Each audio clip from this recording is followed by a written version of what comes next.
Hallelujah. Erinnya lya Mukama waffe Kristo Yesu lyebazibwe. Kansuubire nga ffenna tuli bulungi era nga tweyagala. Obubaka bwe njagala okusharingako nammwe naddala muganda wange ggwe omulokole obwatula ku mutima gwange. Nempulira nga I need to share it. Bayibuli etugamba nti eby'oku nsi bituyigirize eby'omu ggulu. Weewaawo bw'otunuulira eby'oku nsi n'obigeraageranya mu ngeri ey'obwakabaka bwa Katonda, osobola okuyiga obulungi enkola ya Mukama waffe Kristo Yesu oba n'ekitaayi wa Mukama waffe Kristo Yesu ye Katonda omuyinza w'ebintu byonna. Mukama waffe Kristo Yesu bwe yali ajja ng'ayigiriza mu biro bye, bonna abaabeeranga naye, abaakuŋŋaananga naye, yawanga example okufaananyiriza obwakabaka bw'omu ggulu nga tajjayo kifaananyi kya mu ggulu kitereevu akibaleetere, kubanga ne bw'anaakibayigiriza tebajja kubitegeera. Haleluya! Tebajja kubitegeera, tebajja kubimanya kubanga tebaliiyo, tebamanyi biriyo. Naye agenda kubawa eby'oku nsi kuno, okubawa example ey'oku nsi kuno, bye balabako, bye bamanyi, bye bategeera, then ebyo byennyini abasiigira ekifaananyi ekyefaananyiriza obwakabaka obw'omu ggulu. Kyava abagamba mu ngero ezimu n'agamba nti obwakabaka obw'omu ggulu bufaanananga, n'ateekawo example. Olugero olusinga okunnyumirira ke ndusharinga endowooza. Obwakabaka obw'omu ggulu bufaanananga omuntu eyasiga ensigo mu nnimiro ye, n'ateekamu ensigo, bwe yali nga yeebase ensigo y'eŋŋano. Bwe yali nga yeebase, omubi n'ajja ekiro n'asigamu eŋŋano embi ey'omu nsiko. Bwe yatuuka ekiseera n'emeruka, n'abaddu ne bajja ne bamugamba nti, ne bajja ne babuuza omwami eyasiga ensigo nti, ssebo, tewasiga ŋŋano nnungi mu nnimiro yo? Kale yabaaki okubeeramu eŋŋano ey'omu nsiko? Omwami n'abaddamu nti, omulabe ye yakola atyo. Abaddu ne bamubuuza, kale oyagala tugende tugikoolemu? Omwami n'abaddamu nti, nedda, mubireke bikole byombi. Bwe binaatuuka akaseera k'okukungula, ndituma abakunguzi ne bagenda ne bakuŋŋaanya ey'omu nsiko yonna, ne bagisiba emiganda, ne bagiteeka mu ggwa, ne bagisula mu muliro okwokebwa. Weewaawo n'eŋŋano ennungi yonna baligikuŋŋaanya ne bagiteeka mu ggwa ne kalyange. Ng'olwo olugero lutegeeza ki? Ategeeza abaana b'abantu Katonda be yatonda nga tuli bulungi, tuli balongoofu nga Katonda bw'ayagala.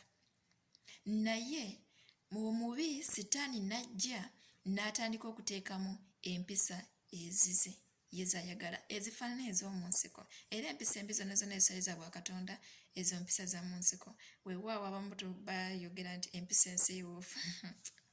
Haleluya! So nga Mukama atuwa example eyo, Mukama waffe Kristo Yesu atuwa example eyo, tajja kubagamba akibaleetere straight, naye atuwa example okutugeraageranya nga omulimi bw'alima n'akwata ebibi n'abisuula n'ebirungi n'abiteeka mu ggwa ne kale. Bw'ate Mukama waffe Kristo Yesu bw'alituma bamalayika b'abakunguzi bajje baggyemu abantu abalungi, weewaawo n'ababi bonna abakuŋŋaanye abasuule mu muliro okwokebwa. Kubanga tewali mugabo mulala gwe yasuubiza wabula omuliro gwokka gwe yateekerateekera abajeemu bonna. Haleluya! Aleme okubeera nze, aleme okubeera ggwe. Tweyongere kusaba mu mwoyo wa Mukama ayongere okututereeza, okutuyigiriza, okutujjukiza byonna bye tulina okukola mu butuukirivu bwe. Awatali mwoyo wa Mukama, we can't do anything. Ndeese olugero olwo to give you an example, nange okubasiigira ekifaananyi ekyambikkuliddwa ekikumbwa omunsi.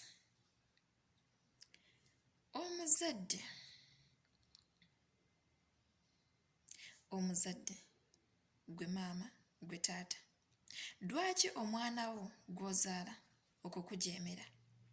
N'oyogera leero, n'oyogera na luli, n'oyogera na luli, n'oyomba, n'okuba, naye omwana oyo n'asigalanga empisa embi z'omugaana z'asigalanga akola. Omwana oyo omukolera ki? Omukyawa oba nedda? Omuzaalukuka oba nedda? abazadde abamu bazaalukuka abaana baabwe okusinziira ku mpisa eyeesusse ku ndowooza ku ekyo kyawulira nga no this is extremely omwana wange si ye yali kikoze gwe nkuzaalukuse weewaawo ne mukama katonda waffe ababi bonna abasukka okukola okwagala kwe abazaalukuka atya kubanga ayogera nti ye si ye katonda w'abalamu w'abafu ndi katonda w'abalamu abafu baliwa jjukira babadde ku nsi nga balamu abadde kitaabwe bwe tuba nga tukyali balamu tuli baana ba katonda so bwe tufa naye nga tufiiridde mu bibi ebyo kitaffe ow'omugulu by'atayagala atuzaalukuka n'agamba nti si kyali katonda wammwe omugabo gubeera gwa mugeyeena ate nga setaani ye kitaawe w'abajeemu bonna era ng'eyo gye baamusikisa okubeera kitaawe waabo bonna bonna abajeemu. Haleluya. Nkomawo ku muzadde. Omuzadde omwana nakola ebisobi byonna byonna n'osigala nga oluusi n'ogunjula n'osigala nga omubuulirira n'osigala nga omuwooninga naye kaali newankubadde nga mubi n'abantu ne bakuloopera nti omwana we akoze bw'ati ne bw'ati n'osigala ng'okyamwagala ye mwana wange.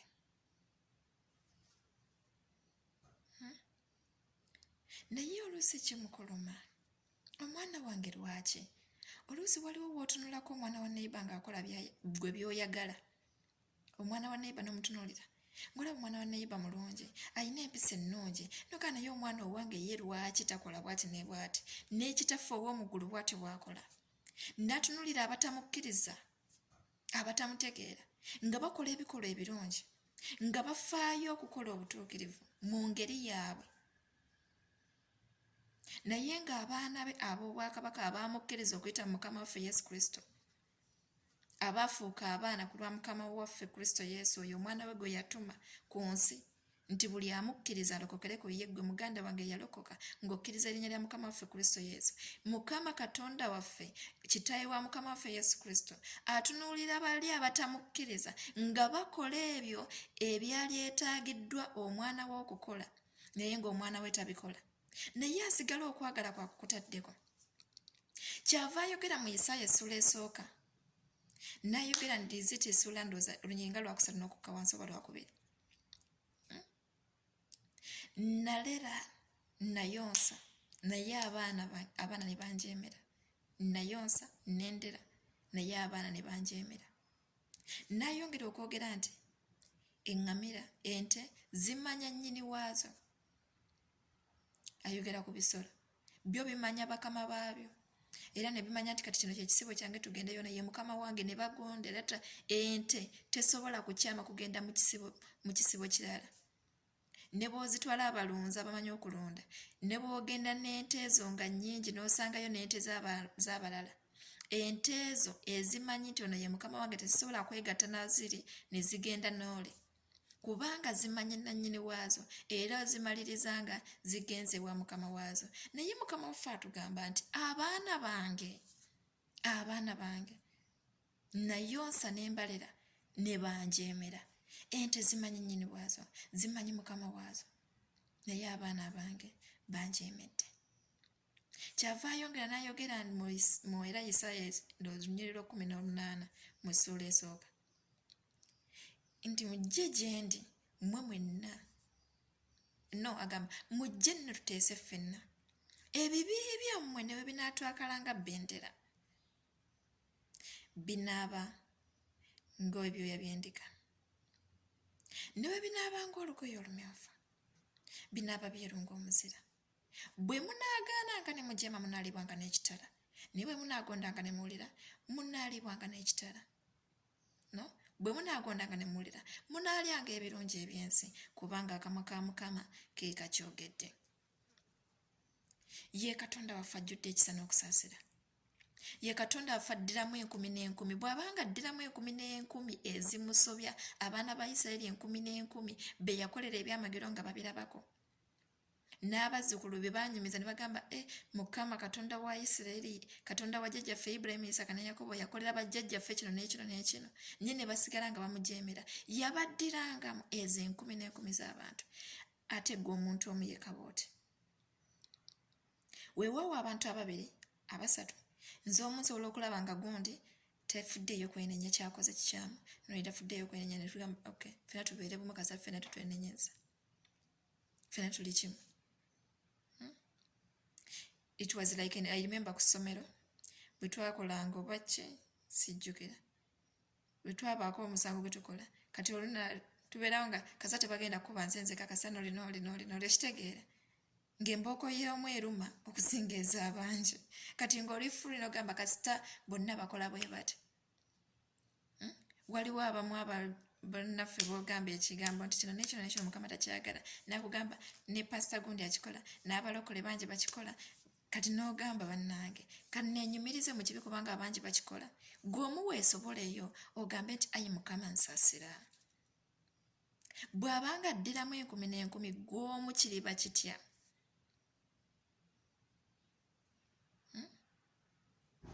Nkomyewo okukwebaza nze kkomu nkomyewo yi Mukama nze konsaasire ntegedde ensobi zange ntegedde obubi bwange mbadde nkujeemera mbadde nkola ebikyamu bingi mazima taata wanyonsa nondera kubanga ki ogenda kugamba yakolera atya yakuyonsa atya munnange Katonda ye yateesa oyo muzadde wa kuzaalira oyonsebwa abamu bafiibwa bazadde baabwe bafa ne batafuna ku mukisa guyonsebwa abalala Katonda yateesa byonna naakolera naakulongosa mu ngeri yonna n'okulanga okutuuka woole naye tumujeemera nga tetukola byayagala.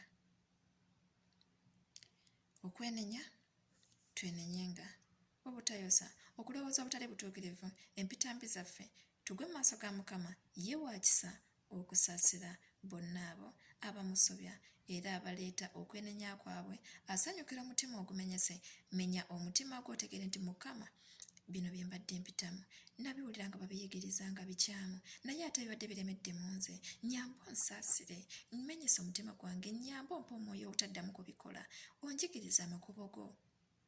Ayi Mukama okulungamizibwa kw'amakubo gaffe kuva eri ggwe luŋŋamya ebigere byange nemu okwesittala nate njigiriza tutambule nga tusaanidde mu byambalo eby'obutuukirivu obwa Mukama waffe Kristo Yesu. Kuba omwoyo we mbaagala nnyo Mukama bampera omukisa. Hope you get me. Eby'oku nsi bituyigiriza eby'omu ggulu. Saba Mukama eby'oku nsi bino obitunulire not with your physical eyes but your spiritual eyes. Ojja kusobola okubitegeera naye onaabitegeera otya nga ye Mukama Katonda waffe ow'omuggulu tomutegedde tomutaddeeko mwoyo nga ne Mukama waffe Kristo Yesu yennyini tonnamukkiriza. Kkiriza Mukama waffe Yesu Kristo olokoke muganda wange kubanga ye yekka agenda okutuusa mu bwakabaka obw'omu ggulu.